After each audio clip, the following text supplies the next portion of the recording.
the great Jennifer Tilly. Jennifer, thank you so much for being here. Well, thank you. I'm very happy to be here.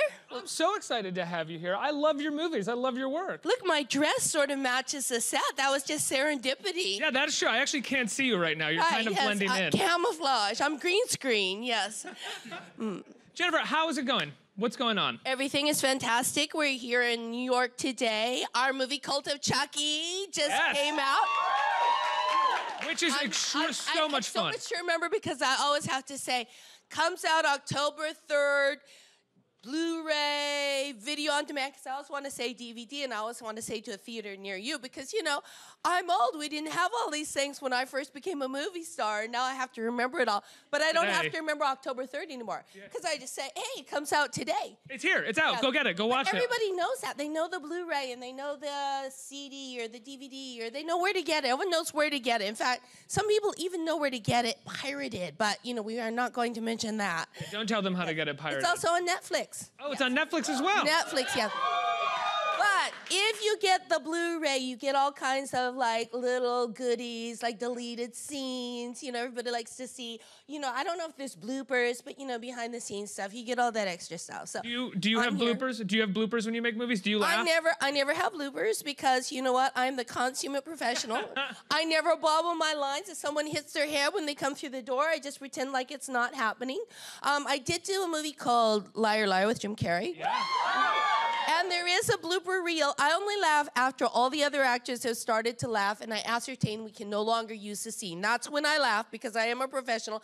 I'm never the first person to break down. So you never, I mean, when you the first Chucky movie that you ever did, the first Child's Play movie, you never laughed when the doll first came out in front of you and you had to do a scene? I did not. You know, Chucky is very sensitive, as most small men are, and he does not like to be made fun of. And, you know, they talk about actors playing pranks on you know, their fellow co-stars. Well, Chucky's pranks are vicious. So, yes, you just really do not want, if you laugh at Chucky on the set, you do not want to see what's going to be in your trailer at the end of the day. Like severed things but of some just, kind, yeah. Dead animals and stuff. Yes, you know how your cat brings you dead, mangled things and it's affection? When Chucky does it, he's doing it just to screw with your mind, so... Yeah, he's not a good co-star in that way. He's not very generous. You know, if you have a big scene, he'll make faces behind the camera to try and make you crack up because he thinks he's the most wonderful actor, but then he never works on anything. He doesn't even do his line. He never works on his lines. He just walks on the stage, says whatever pops into his head. If Don Mancini, the director, says, Chucky, can we do another take? He's like, nah, I don't think so. And he's a real diva. He's a diva. And then he brings all his degenerate friends onto into his trailer. Yes, and sometimes Don has to say, "Excuse me, can all those weird people in the back leave the set?" But you know, you walk past his trailer and they're throwing out, you know, doobies. Are they are his bottles. Degenerate friends dolls as well, or are they like real I don't know people? what they are. They're like. I don't know. There's some of them, maybe they're dolls. I don't know. Some of them are very hirsute. Some of them are dressed in rags. You know, some of them are just, you know, that kind of woman. Those, you know, the girls from the honky tonks. And Miss Tiffany does not like when he brings his little girlfriends around, especially to the set. Okay, now none of that is true. I'm just having a bit of fun. It was looking at me, they're like, Chucky has hookers? What? No, none of it's true. Chucky's as professional as I am. And more importantly, he's a doll. Yeah. Yes, everything he does. Yeah. When you're walking along, you're carrying Chucky. It's not easy, let me tell you, because there are about 6 or 7 puppeteers crawling on the ground behind you, and they cover them with a black tarp. Like, you do not see those men crawling on the floor. Like, you're not going to see them. Right. A black tarp with men crawling underneath. Yes. This is a true story. That's a true story. He has a lot of men. It takes a village to do Chucky. Actually, working with Chucky was a little like working with Jim Carrey. When you work with Jim Carrey, if it's good for Jim Carrey, we move on. When you're working with Chucky, if it's good for Chucky, you move on. I'm like, oh, wait a minute. I think I don't know. I did something a little bit wrong. And Don, the director, whom you're all going to meet, and he'll come in and say, everything I say is not true, but it is true. He'll say, I don't care. Chucky blinked on the right line and his arms and his legs moved at the same time. We're moving on. I'm like, but wait, I was in the bad light. Wait. But you're like, but I'm the human with real emotions. Can we focus on that? On Jennifer Tilly, yes, but it's when you do work on the Chucky movies, it's very highly technical. And when you see this movie, Cult of Chucky, the dolls are insane. I gave it away. Did I say dolls? I meant the doll. But the technology has advanced so much since the first one, which was 30 years ago, that it's very realistic. Like, I don't know about you guys, I think Chucky is adorable, right? He's cute. We love Chucky. Tiffany, when I became Tiffany, which is a doll, I got a little bit cranky because I look at Tiffany, who is really not looking so fine. I mean, she looks like a little 40-year-old woman, and Chucky looks like an adorable 14-year-old, and they are the same age. In fact, Tiffany is a little bit younger than Chucky, but Tiffany, she looks weathered, man, and she doesn't have as many expressions. I did, and then the next episode, I see there as being 4 Chucky movies because I came on board on Bride of Chucky, but it's actually everything before you came on is shit. Don't worry about that. I don't know. There's no world before I entered the Chucky universe, as far as I'm concerned. This stage actually didn't exist until you walked out on it, to be honest with you. It's like everything. You. Yes, I make things real. You are now a real boy. Oh my God. Wait, so I want to go back. I want to talk a little bit about your life because they're going to come out. We're going to talk about Chucky a little bit more. One of my favorite things about you is that you are a professional poker player. Yes. That is so cool. Yes, I think it's very cool. How did that happen? All right, I met my boyfriend, Phil Locke, and he's known as the Unabomber in poker circles. Is that a compliment? Well, he looked like a police composite of the Unabomber. He had a hoodie and sunglasses on when he played. Now everyone's like, so what? Everybody does. But Phil was the first one. And he thought it made him look invisible to sort of cover up his face and everything, but it made him stand out. So when I met Phil, I met him at a poker tournament where celebrities and professional poker players played together in harmony. And I just thought, like, I want to get to be a little bit better at poker. And I didn't realize how bad I was. I thought I was a great poker player. It's like acting. Everybody thinks they can do it. But he taught me how to become a really good poker player, and I won a gold bracelet the first year I went to the World Series of Poker. Pause for applause. Yay! A gold bracelet! And then after that, then I was like, wow, I won a gold bracelet. I should like switch careers. I really have the knack of this poker thing. And then it's been really hard going after that. I'm like that child actress that at 13 years old wins an Oscar and then after that realizes that acting is really, really hard. So that's how I am in the poker world because I won the gold bracelet. But you've won upwards of almost $1 million, if almost not more, $1 million. Right? I'm like $11 away from $1 million, and I'm just hoping to like tip it over so I can say I won in excess of $1 million. What's the most you've lost in one sitting? You don't even want to know. Oh, you don't even want to know. No, we do. No, I don't even want to say. How many figures is like a lot of figures? Like a couple million? Like Bill Gates? Not a couple million. Oh man. But 20? $20? 20 million? No, okay. no. I'm not that much. No, but that's the thing with poker. In order to be a successful poker player, or say you're a professional, you have to win more than you lose. So I would say I'm probably, poker is probably my hobby. No, actually, I'm probably a little bit up lifetime. So one thing I'm interested in, you said your boyfriend of a number of years now is also a poker player. You met really playing poker. Yes. You're a pretty phenomenal bluffer from the poker that I've watched you play. Yes, You love to bluff. I do. And I'm wondering, do you bluff at home with him when you guys Phil are around the house? will not play poker with me because he feels like it leads to unpleasantness, and he doesn't. Also, he doesn't like to take money off of me, and he doesn't like when I take money off of him. I wish I could say, and I don't like to take money off of him, but I love to take money off of Phil. But he doesn't like that. He feels like that's, I don't know what. It's like she's my girl. He's like, I can't take money off my girl. And so. But not even playing poker around the house. Just like, do people lie? When you lie, can he tell? I can tell if Phil is bluffing.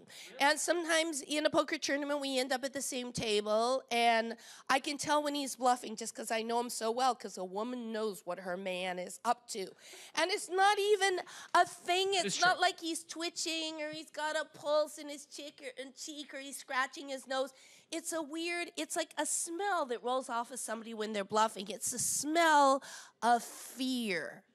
So people think like, oh, I'm getting that right now because I mean, the smell of fear. Yeah. No, I'm getting the smell of boredom from the audience. No, I'm kidding. No, but this is what I can get off of a poker player. So they'll think like, oh, I have my hat on, I have my sunglasses on, I'm not moving. She can't tell what's going on, but I can feel their energy, and I can feel a sort of a frightened energy or a bluffy sort of energy coming off of them. Wow. Where do you think you got that that ability to do that? I'm psychic.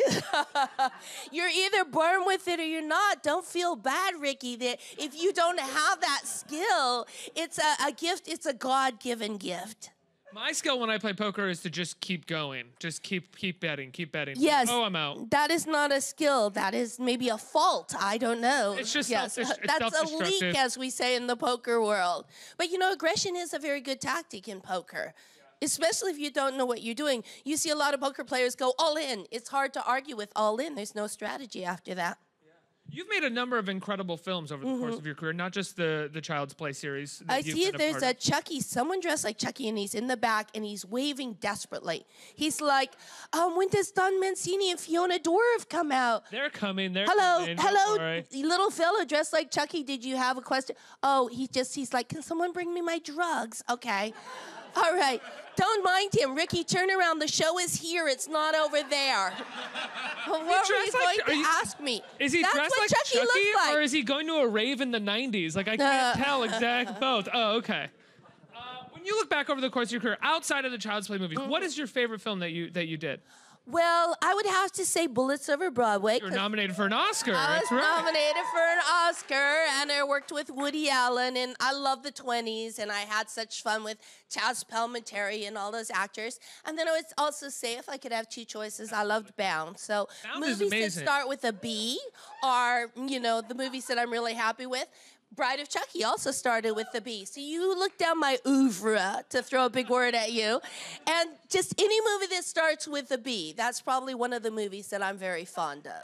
So not The Getaway, because that's no B in that. All the movies from A to B I'm fond of, except for A. Okay? And maybe C, anything with the word Chucky in it. Okay, yes, so just The B. Getaway, I did enjoy The Getaway. That was my first naked scene ever. Oh, really? Yes, and we filmed it on the first day. With Michael Madsen, right? With Michael Madsen, I show up, they go, Jennifer, this is Michael, and this is Jennifer, and he was kind of undressing me with his eyes, and he didn't have to, because like 2 minutes later, I was stark naked. And then I was nervous. I was like, well, you know, I'm hoping that maybe your bulk can cover up my its and bits. And he's like, honey, his character's name was Rudy. Rudy wants it, but he doesn't want it so bad he's going to do one-arm push-ups because you see my arm is in a sling. And I was like, it's too much to expect the star of the movie to do one-arm push-ups. So then 3 minutes later, I'm like riding him like he's like some wild stallion. I'm on top. You can see everything. But lucky they're like, oh, well, it's a private set. So everybody, the cameras were all clustered behind the door. There was, you know, a little crack in the door. And there's one guy, and his only job was, just as they said action, he would run in, and I had the sheet sort of covering my butt crack. It's sort of amazing. You're totally naked, but God forbid the top of your butt crack show. And that was his job. He would run in, and he'd pull the sheet down so they could see my butt crack. And so anyway, when I was trying to decide whether or not to let my dad go to it, I went to see the screening of the movie. And it was like great. It was very tasteful. We were very far away. It was the view of, you have to see the movie, but my husband is in the other room. He's watching us have sex and he's screaming. So it was his view. So I thought, well, this is nice. I mean, you don't really see you do see my butt crack, but you know, it's very far away. And then I took my dad to it, and it had all of a sudden jumped. And it was like we were having sex like this far away from the person that's watching. And you know how they have the audience, they poll them and they say, what would you like to see more of in the Chucky in the Getaway. And apparently the movie audience said, they spoke, and the producers listened, they said, we want to see more naked Jennifer Tilly. And we want to see her closer. So yes, so what you see a lot of times in the advanced screening, you probably don't have to worry about that, but it might not be what you're going to see in the theaters. What about when you did, I mean, since you're talking about sex scenes, when you had to do Bound? Bound. Well, I was very used to sex scenes at that point. I was an old hand at sex scenes, but it was different because my sex scenes in Bound were with Gina Gershon, and she's, you know, a very sexy, attractive lady. And she, unlike Michael Madsen, was very accommodating about covering up parts that I didn't like. So before the scene, I'd be like, Gina, can you put your arm on my thigh and kind of cover up my cellulite? And she's like, great. And can you kind of hold my breast up with your hand to make it look a little more plump and juicy? And I'd be like, you got it. So that's what girls talk about when they're doing sex scenes. Guys are always like, sex scenes, hey, what are you doing later? That's what they talk about during sex scenes. And then, you know, actors always saying, sex scenes, they're no fun. They're just hard work. It's all camera angles and where do you put your mouth? And, you know, don't believe it. Sex scenes are the most fun. It's the most exciting day of the year when you show up on the set and they're like, it's sex scene day. It's like the most fun you can have. Really? Absolutely. And it's fun for the crew, too. I'm sure it is. Crews are like 95% guys. Yeah, when Gina and I were doing the sex scenes, they go, it's a closed set. And we're like, oh, thank God for that. And then I needed some water or something. You know, I went out in the hall for something. And everybody scattered like cockroaches when you turned the lights on. There was about 75 people clustered around the monitor, so it really was not a closed set. They're like, she's coming, go. She's coming, she's got a robot. Jennifer, I think we should take a look at a clip of Cult of Chucky. I would love that. And then following the clip, we should bring out Don Mancini, whoop, Fiona whoop. Dourif, your co-star, and creator, writer, director, and he's one of the original puppeteers of Chucky as well? No, Tony is not here. Don Mancini wrote the Chucky series 30 years ago. He's written 7 of them, and he's directed the last 3. Wow. He's like a brilliant man. And then Fiona Dourif, who is the star of this movie and the last movie, she played Nika in the wheelchair, and she's actually Brad Dourif, the voice of Chucky's daughter in real life. So she's a brilliant actress, and you guys will be very excited to hear what they have to say as well. Let's take a quick look at a clip of the Cult of Chucky. Look at the screen, ladies and gentlemen. Something is going to happen. Excuse me, Nika, you have a visitor.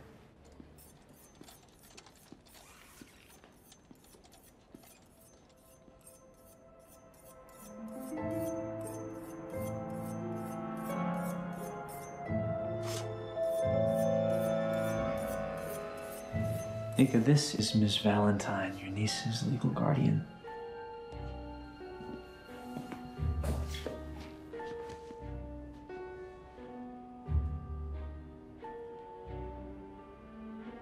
You're Alice's guardian? That's right. I'm sorry, but you seem really familiar. Did anyone ever tell you look exactly like Jennifer Tilly? Yeah, I get that a lot. You're not quite what I expected either. What did you expect? Somebody taller. You don't seem very dangerous. You don't seem very motherly. Huh. How is she? Ladies and gentlemen, please welcome Fiona Dourif and Don Mancini. I think we can say the reference to that looking like Jennifer Tilly is because in Seed of Chucky, right, you have a kind of meta movie where Jennifer's playing herself as an actress as well as the doll. Yeah, we actually shot that scene 2 ways. It was a little controversial because as anyone who knows the franchise well, the canon is that in Seed of Chucky, Tiffany transferred her soul into the body of actress Jennifer Tilly, took over her life and career. So to me, and the way it was written in the script, it just made sense when she would show up here at the asylum to visit Nika, and this is the other way we shot it, Nika goes, "You're Alice's guardian, Jennifer Tilly?" And Jennifer says, "I'm a professional poker player and an Oscar nominee. I am a perfectly viable role model." But the studios, we think it's too meta, a little too inside, so we shot it the way you saw as well, and that's the one that won out. But Fiona, I have to ask you, so you started with the series last year. Your dad has been the voice of Charles Lee Ray, right? I started with the series about 5 years ago. Oh, excuse me, sorry. Yeah. The last movie. Yeah, that's what I meant. What did you think when you first got brought on to the series after your dad had been doing the voice for so long? Well, when I first got cast, the audition process was kind of lengthy, and I didn't think I was going to get it because how they would be too perfect and weird. And then I got it, and I was probably, honestly, more afraid to do that project than any other thing I've ever been cast in. Because I was like, what if I suck? You ruined your dad's series. What if I suck and everybody's looking at it and it's my dad's thing? And but the deal is, Chucky movies are actually really fun to make. So I got over it pretty quickly once we were shooting Curse. You've got some pretty badass death scenes in this movie as well. Something like, I don't want to give anything away, but something straight out of Drive kind of thing that happens at one point. Don, can you talk about crafting the death scenes, not just the ones that I literally thought you said the sex scenes.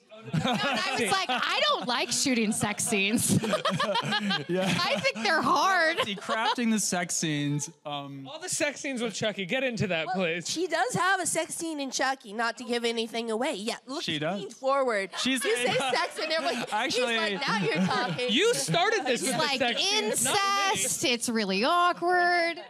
I'm sorry, but you were actually asking about the death scenes.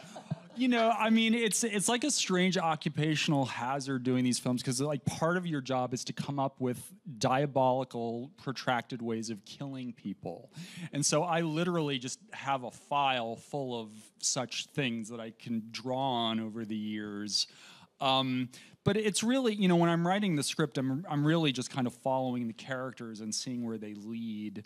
But it's actually a lot of fun on this movie, which is, by the way, by far the goriest film of all of them, which a lot of the reviews are pointing out. I know, right? I mean, it is a thing to be proud of, I think. I loved it. I'm certainly not. Yes, a fan wrote in and he said, I love the movie. It made my day great. And then he goes, super splattery. I didn't, but I wasn't really, when I wrote the script, I wasn't really conscious of that. It was only like, it was sometime during like the early days of shooting or in pre-production or something that I realized after we were sending one actor after another to Tony Gardner to have their head cast. And then I realized that this movie, without getting too specific, because I don't want to give too much away, it really does a lot of violence to the human face and head in this movie. And I just and I was thinking, what does that say about me? It probably has something to do with aging and like looking in the mirror and seeing the rotting happen. And it's probably a metaphoric expression of that. He's really hot. You're really hot still.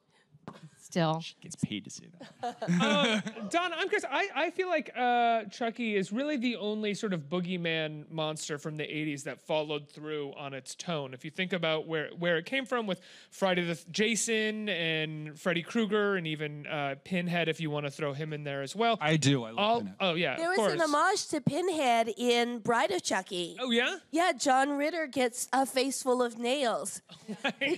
Yeah, Don and Chucky looks at him and goes, why does that look so familiar? But all of the movies, when they got remade, all of those characters, they tried to go back to the scare tactics of the first movie, whereas I feel like you followed through in this kind of like, no, Chucky is funny. He has one-liners. He murders people in comical ways. What made you sort of never want to try to go back to the tone of the first Child's Play, which was attempting to be a scary movie? In fact, not to disagree with you on your own show. No, please. I prefer it. But Curse of Chucky was, in fact, a deliberate attempt to go back to the tone of the first movie. And it seemed like that was pretty successful at that, but that was following two comedy-centered movies with Bride and Seed. So after we did Curse, I just never want to make the same movie over and over again. So with this one, the goal was to retain that legitimately scary tone, but at the same time up the wacky quotient, which, you know, if you have any real concentration of Chucky, I mean, that's part of what we love about him, I think, is that he's a funny character, and certainly that's the tone that Jen brings as Tiffany as well. Wait, I thought I had something I was going to say about it, and it went out of my mind. So cover for me quickly. Somebody say something funny. What were we? I mean, I think a thing that differentiates Chucky from a lot of other horror icons is that the character feels really fully developed. Like he's not just funny, but he has a history and he's specific. And you guys kept the same actor. # Brad Dourif rocks. But I do think it really adds something. What do you think he would do now if he's like, Brad?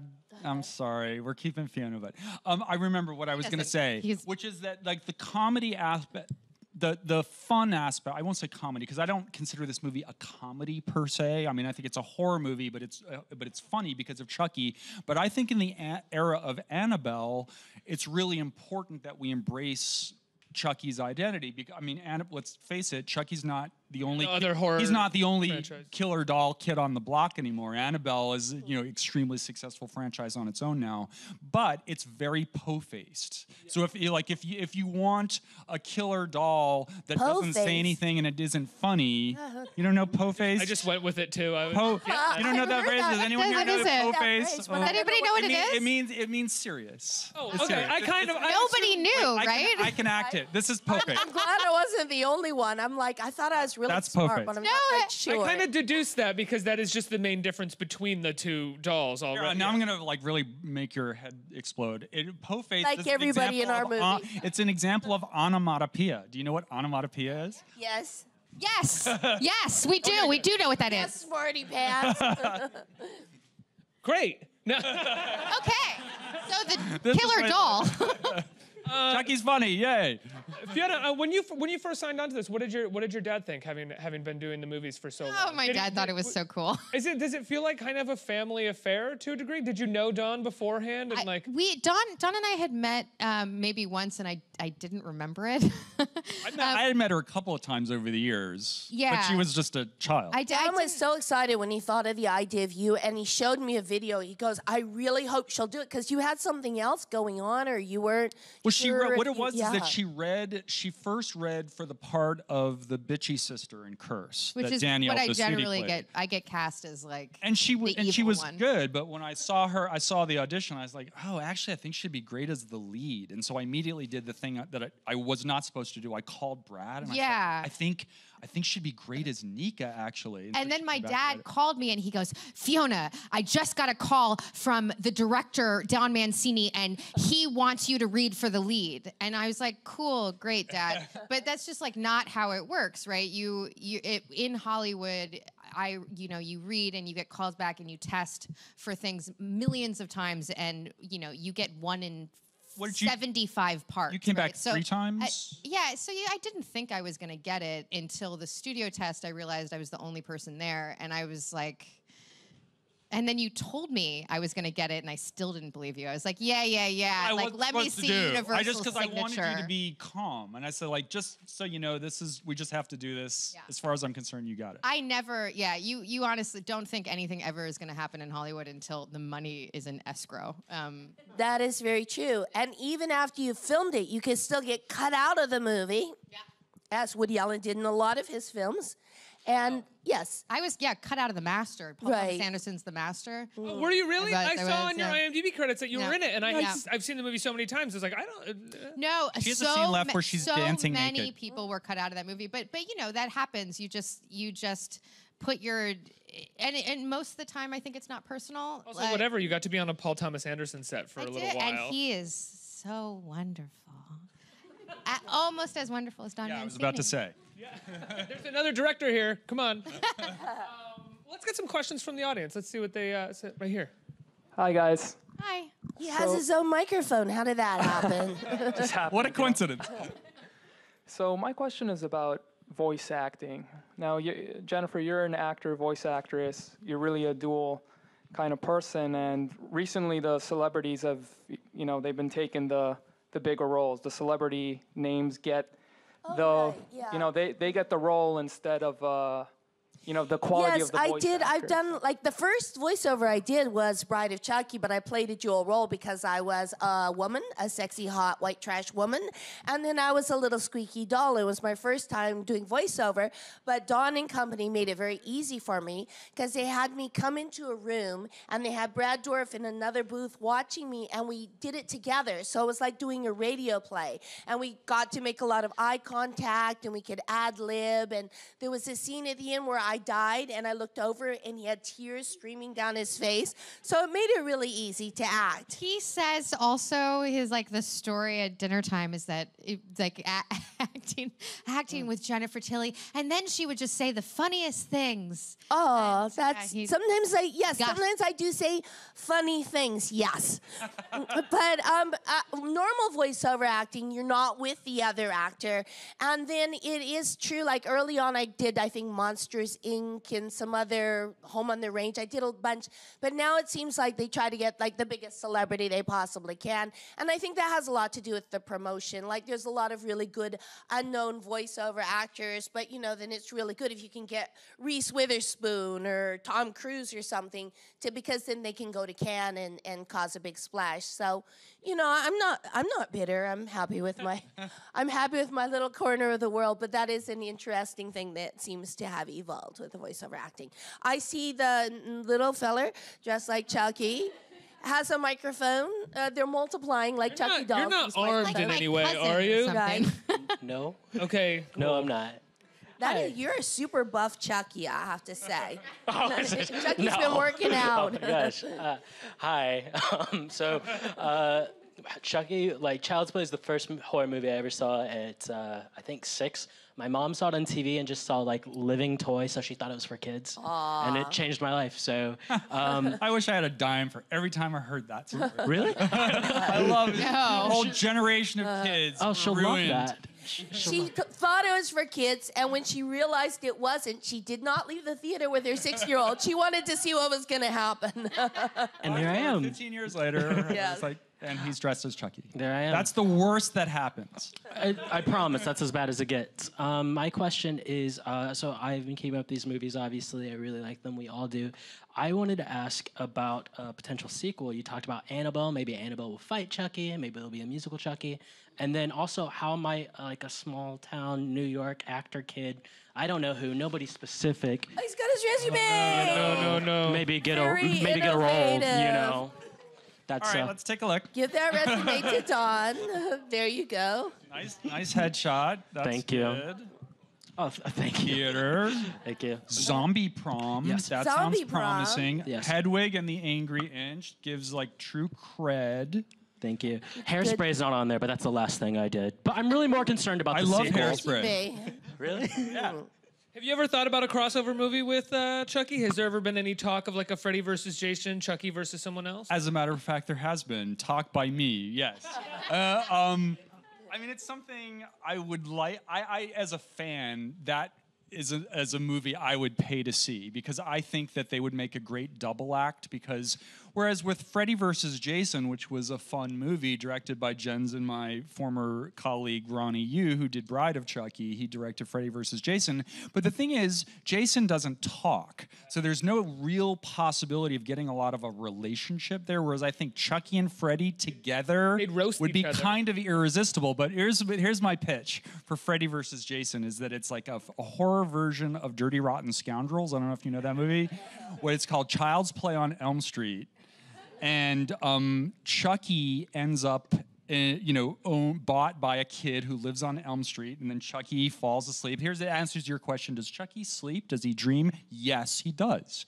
And in the dream world, he meets Freddy, and they're like fans of each other. It's like, I'm a big fan of your work. I love your technique. So it's not a nightmare for him. It's like a dream come true. But then they decide that Elm Street's not big enough for the two of them, so they have to have a contest to decide who can stay. So whoever kills the most people before the sun comes up gets to stay on Elm Street. I would watch that. Right? Yeah. I'm also spread the word. I'm also still clinging to the Dirty Rotten Scoundrels idea of the pitch because I love the idea of Freddy and Chucky conning people like Chucky. But remember but Steve Martin and Michael Caine. What it became is ultimately is that it's the Beaumont-sur-Mer, remember, was the town that they on the French Riviera. It's not big enough for two con men, so they had to target Glenn Headley, and whoever could con Glenn Headley out of $50,000 got to stay. So it's a variation on that. I love it. I think we have time for one more question, right here. My question is for Jennifer. So Almost forgot the question. So when you in your films, like you have like a thing you do where you slit officers' throat and. Yes, that's my thing. I slit their throats and then I file my nails, you know, because, you know, you don't. Serial killers have MOs. That's right. Yeah, like serial killer obsessive compulsive disorder. Like your signature, would you say that? Like Say it's that? Like, would you consider that like your signature? Like after you lick the blood off the blade? Well, I would say in this movie I do lick the blood off the knife, and that was like a special little idea. But Jen, you did that in Bride of Chucky, and that was her idea. We shot in Bride of Chucky. Yeah, after you slit that cup straight, you went. Oh, but I didn't and that was lick your it idea. off the knife. You don't remember that? It was my idea. I tasted a little drop of blood off of the knife, and you know, in this last one, I was like, I'd better do something big. My part is so small, so I just licked the entire knife. So, yes, and then that ended up in the trailer for the movie, and you know, did you see that part? Yeah, absolutely. Did it make you hot? Did it make me hot? Hot. Oh my God, she's licking the knife from the shaft to the tip. No, it didn't. No, it did. It's so All right, dangerous. yeah, okay. Yes, but I do think that is a sing. Now he's turning red. Oh You come here dear. every week. Oh dear. Guys, I love the film. Congratulations on another great installment in the series. We're at 100% on Rotten Tomatoes. That's wait. It's really good. It's Yes. a good, weird, great, specific, fun movie. I just saw it for the first time last week. I was really proud of it. That's so cool. Well, before I actually wrap up, which I was going to do, Don, what does that feel like to have a Chucky movie at 100% on Rotten Tomatoes? A 7th installment in a franchise that's been around for 30 years. I mean, It's we're still this we're proud of that. You know, we'll see how long it lasts because there's going to be some critic out there who's like, I'm going to ruin this for them. But did you feel like things were different while you were making this, or that the script was different, or that things were moving together? Well, actually, this movie was. I mean, I'm always very collaborative. I think you guys would. Yes. This one was disagree with him, Fiona. Yes. No, I am. But No, this this one was especially collaborative, and I think it partly came from having worked in television for 2 years before I did this movie. American Gods, right? Hannibal. Oh, Hannibal, and excuse me. Channel Zero. Sorry, Brian Fuller's other Brian show. Fuller. But just from having worked, that's the way it is in TV. You're just constantly rewriting, and so I got in that habit. So on this movie, I was constantly getting the actors' notes and just like rewriting constantly. And I think that really helped. I think we all felt while we were shooting it, we felt good. We felt like this is working. It was a really joyful experience. It was actually. really fun. I mean, you never know. I'm sure they probably thought like, oh, I hope he doesn't go fuck it up when he goes into editing. But I didn't. The script was amazing. It's very hallucinogenic. It's hauntingly beautiful, and it's crazy. So you guys are gonna love it if you haven't seen it already. If you buy the Blu-ray, you get all kinds of extras like deleted scenes and behind the scenes, you know, machinations and stuff. But you know, it's also available on Netflix and iTunes, everywhere. It's available everywhere. Guys, Cult of Chucky is available now. Thank you so much for being here, guys. Thank you. Guys. Thank you.